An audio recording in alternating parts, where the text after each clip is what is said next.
This is the very tip of Sweden, and the first thing you notice here is this stone formation is in the shape of a ship, and that's what I have talked about a lot on my channel. The boat is very important in the afterlife stories of many cultures. Of course, Egypt probably most famously. I've talked a lot about boats in the afterlife stories, and it seems to be more cross-culture the more I look into it, but here is this shape of this stone formation, and clearly the first thing I noticed, it was in the shape of a ship, and that seems to come from the Vikings. But let's go down here and take a look. Let's go down here. Google Street View gives you a good look at this site. These boulders weigh up to 2 tons apiece, but when they were actually erected in this ship formation is still a bit of a mystery, and we're going to read about that. But what really confounds us is right out in this area, there was an ancient dolmen, maybe 5,500 years old, that was covered by a little mound, and then just time and history. And that was just discovered about 7 years ago. So there appears to be 2 different periods of history here, most likely, but it's still a bit of a mystery. But let's just read, look at some alignments. Now I found this website written by Andrew Kobos, and I thought it was pretty good here, so let's just take a look at this one.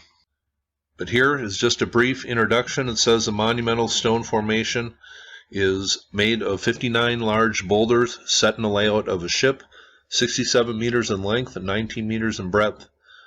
And it gives the location here. It says the view from the Älvstänner offers an open 180-degree sea horizon and simultaneously an open 180-degree land horizon. The Älvstänner formation has since fascinated me as to what it might have been in the very distant past. This matter appears unexplained in the year 2001, when not too many ancient mysteries have still remained unsolved. It says, according to some, the name Als or Ale meant sanctuary in the ancient Nordic language, and I don't know if I'm even pronouncing that right, but it says according to others it meant a ridge, and that would certainly correspond well to the topographic location of the Älvstänner on a 37-meter high ridge of the Baltic shore. Ale was once understood to be the name of a Viking chieftain sometime between 700 and 1000 of the current era. There is, however, no known historical record of such a Viking name. These were the so-called Dark Ages, and very scarce written records are known about this period of history. Almost all we know about this time comes from archaeology. It says another legend had it that about in the year 1000 a Viking chieftain, Olav Tryggvason, was buried on this ridge together with his ship, Oscar Montelius, who lived in the 1800s, a famous scholar in Swedish prehistoric heathen times. When discussing in 1917 the shape of the ale ship, suggested that it was a collective monument for the Vikings who had perished in their voyages and conquerors. It says in the very ambiguous interpretation of the ale name alone, the whole controversy surrounding the Älvstänner is poignantly reflected. But we have early written records coming from a few hundred years ago of this place. This one comes from 1777, a drawing of the formation, and here this one comes from 1853 with some notes here on the bottom that I cannot make out. A number of scientific publications on the Älvstänner in Swedish, authored and co-authored mainly by the archaeologist Professor Marta Stromberg of the University of Lund, and Dr. Kurt Rosland, an astronomer of the Chalmers Technical University in Gothenburg, are not easily available to the public, even in Swedish. It is quite a disappointing state of affairs. It seems to me that some detailed and scientifically sound monographs on the Älvstänner formation should be available. But it says research here done since 1989 by a multidisciplinary team led by Marta Stromberg has so far not been published in a systematic and complete manner, not to mention a detailed interpretation of the archaeological finds. It says the dates I come across for erecting the Älvstänner vary in a range of over 4,000 years. So the exact date when these stones were erected here, well, there's a range of 4,000 years from 3600 BC to 600 of the current era. It is not surprising that if it has not been established when the Älvstänner were erected, no one knows to a reasonable certainty who did erect these boulders and for what purpose. Now this is Live Science, a Swedish Stonehenge Stone Age tomb may predate English site And here is some excavation work that was going on here in 2012, and they found a tomb that was over 5,000 years old. So this just adds to the mystery here. Let's just read a little. It says a 5,500-year-old tomb, possibly belonging to a Stone Age chieftain, has been unearthed at a megalithic monument in the shape of a ship called Ailstones. Here, archaeologist Bjorn Wellebom clears the modern brim of the dolmen of several upright stones with horizontal boulder on top, in which a body would be placed. And here is a 45-minute lecture I found on this site, but it's not done in English. But they have some diagrams here and some pictures. I don't know if you can see this very well, but here is the ship's structure, and then here is that large dolmen that they think is over 5,000 years old, with the central rectangular burial tomb in it here. That was all covered by earth and time. Now, there really isn't a good look at what was uncovered as far as this Neolithic dolmen-type tomb that was found here, but here is a look at another dolmen found in Sweden that I'm assuming this place fairly resembled. And one of the theories is that maybe the Vikings or a later culture used some of the stones from this Neolithic burial to use to form the ship-like formation. Buried structure, it says, based on the layout, the dolmen may be up to 5,500 years old, possibly older than Stonehenge. The large burial chamber likely belonged to a local chieftain or the head of a clan during the Neolithic era, he said. Because there was little evidence from the outer ring, the researchers aren't sure what it was used for or whether it was as old as the dolmen. Thousands of dolmen sites are scattered throughout Scandinavia. Though later civilizations stole many of the boulders to build churches and other structures, he said, the giant rock monument suggests that even our Stone Age ancestors had a sense of posterity and prominence, said Magnus Andersson of the Swedish National Heritage Board. The new tomb also shows that this particular spot, with its dramatic cliffs overlooking the Baltic Sea, has inspired people in many different ages, he said. The scenic place on the ridge must have attracted people in all times. It shows that people over a long period build their monuments and perform their ceremonies on the same sites. But one of the first things that I noticed when looking at this is it was in the form of a boat. And of course, the boat is very important in the Egyptian afterlife story. And did you know, out in front of some of the pyramid structures in Egypt, there are trenches cut in the ground in the shape of boats? There aren't trenches that boats were supposed to be placed into. There are actual trenches carved in the shape of boats, and I mentioned a few of those, and one is up at Abu Rawash. I just wanted to check if this was aligned to the winter solstice, an important day in the afterlife story. Well, let's just take a look. Now here is that line extended through the center of the ship, looking out to the horizon here. The date, December 21st, the winter solstice.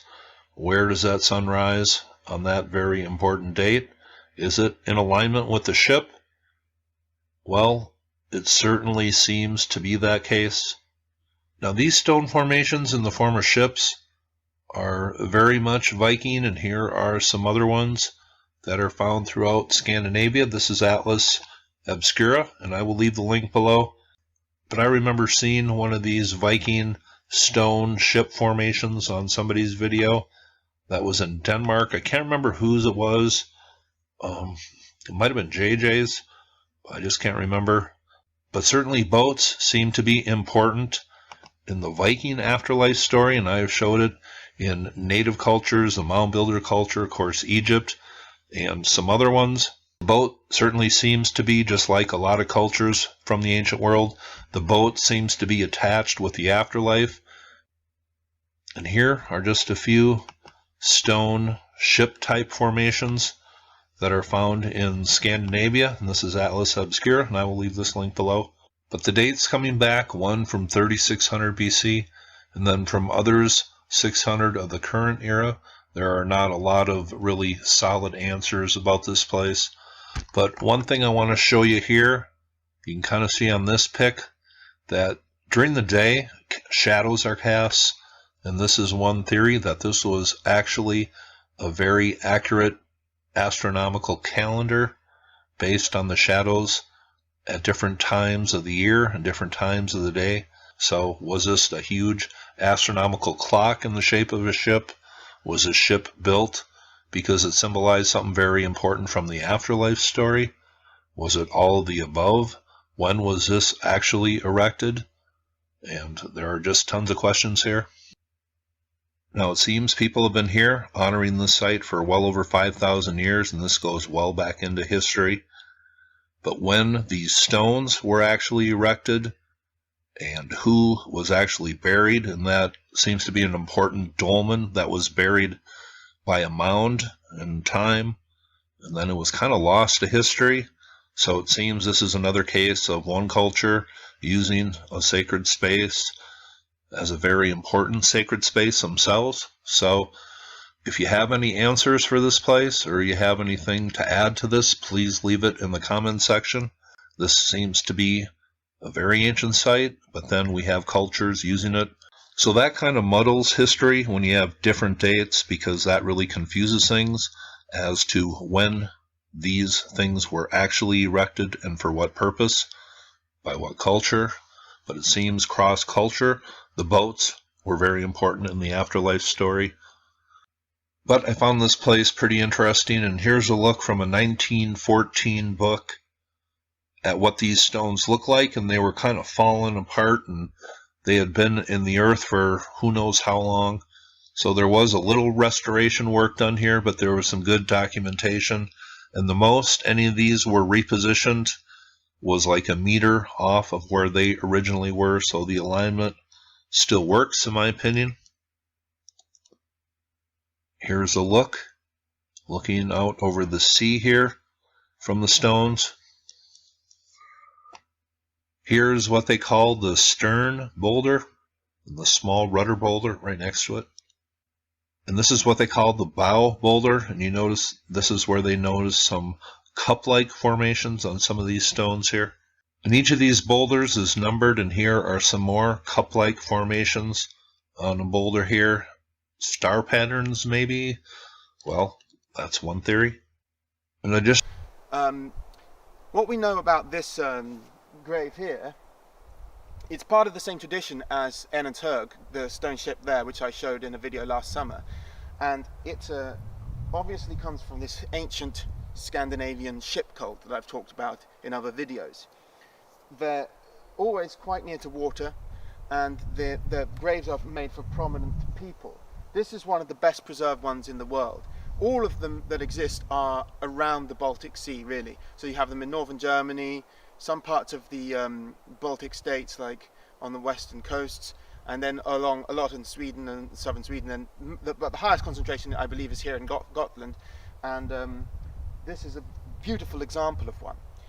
Now, it says the last ones were in the Viking Age, but there were quite a lot during the Vendel era, which is the era just before the Viking Age. But this is one, a very old one. I believe this is from the late Bronze Age, the Nordic Bronze Age. And as I've mentioned in previous videos, the Nordic Bronze Age comes straight out of the preceding battle axe culture, which is a variant part of the corded ware culture. So it's an Indo-European culture. However, there is no precedent for this stone ship culture in other Indo-European cultures anywhere in the world.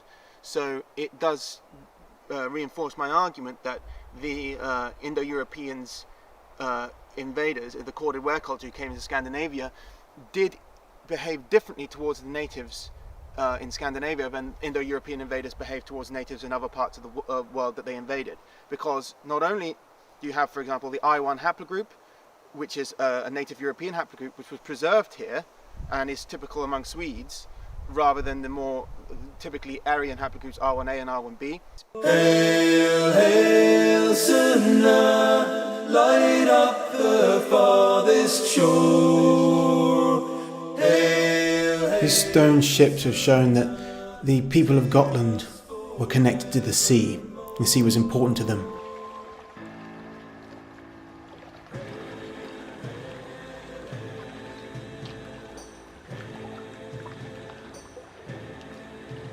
But another important thing in Gotland history are the picture stones. found all over the island. And what they show is that there was a solar cult here which continued from the Nordic Bronze Age right up until the Viking Age. The earliest picture stones date to the Iron Age, not long after the Bronze Age, and they seem to continue the tradition of the Bronze Age rock carvings that are found in Scandinavia, because they also depict boats. You can see the similarity between them. This one, Fontanum, and then also a similar ritual boat is depicted here on a Gotland stone. But the main focus of all Gotland stones appears to be a solar symbol of some kind, a large disc with a shape in the centre. It's thought that the stones themselves served as grave monuments, which explains their solar iconography, because focusing on the eternal solar cycle does then in a way refer also to the cycles of life and death, especially when placed as a grave marker. This argument is also supported by many images relating to death on the stones, including Sleipnir, who's Odin's horse, and Odin is the lord of the dead. There's the sacrifice scene on one of them. There are battles, and possibly also there's the Valknut symbol, which is thought to be a symbol of the dead by some. Cremation graves are sometimes found at the foot of the stones as well, and also sacrifices of animals. A stronger argument can be made that the stones themselves are phallic, because many of them are carved into a phallic shape. But this too could actually be a nod toward the origin of human life, and a poignant symbol to place at the end of a human life as a grave marker, thus putting the cycle of birth and death in context. There's an essay by Anders Andren from 2011, and that looks at the spiral whirl icons of the Iron Age group of stones, and it interprets them, as I do, as being representation of the sun. It interprets the boats beneath them as being day ships which carry the sun across the sky. That's very interesting, and I think that might also explain some of the earlier rock carvings in Sweden. And it also seems to tie in with the earlier Indo-European idea of a horse-drawn chariot pulling the sun, which we can see depicted in this Bronze Age model of a chariot from Denmark. Very Indo-European. There are many different things depicted on stones. I mean, warriors are an image that occurs on most of them. About 32% of the stones have warriors of some kind depicted on them. But I mean, the main thing that you see on them are horses and the solar disc. And this is very Indo-European. These two very Indo-European symbols together show that the people in Gotland were continuing this Indo-European solar cult, which was related to horses, but that they were integrating it with the Nordic boat cult, and that the boat was taking on some of the roles of a sacred horse-drawn chariot which had pulled the sun through the sky.